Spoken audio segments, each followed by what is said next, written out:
From teachers to workers groups, various sectors filled parts of Commonwealth Avenue to join the SONA rallies.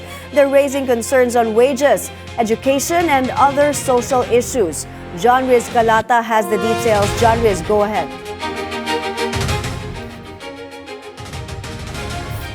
Avenue ilang oras bago ang SONA ni Pangulong Ferdinand Marcos Jr. Kaninang umaga sa bahagi ng Philcoa, nagtipon ang grupong Bayan NCR na pinahintulutan lamang magsagawa ng demonstrasyon sa loob ng 30 minuto.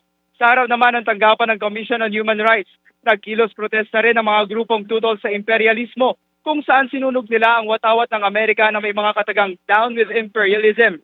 Sa pinugahan naman ng tubig ng mga pumpero, nagmarcha rin sa kahabaan ng Commonwealth ang grupo ng mga guro na ipinanawagan ng kanilang taas sahod.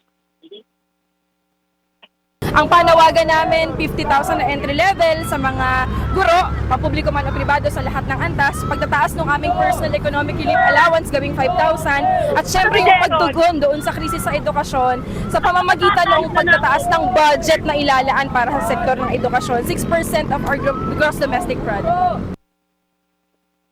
Nakisa rin ang sektor ng manggagawa sa kilos protesta.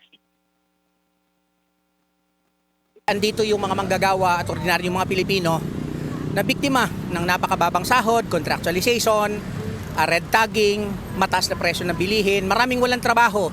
Ibig sabihin, mayorya, 99% ng sambayan ng Pilipino ay dumaranas na matinding kahirapan, kagutuman at saka injustice.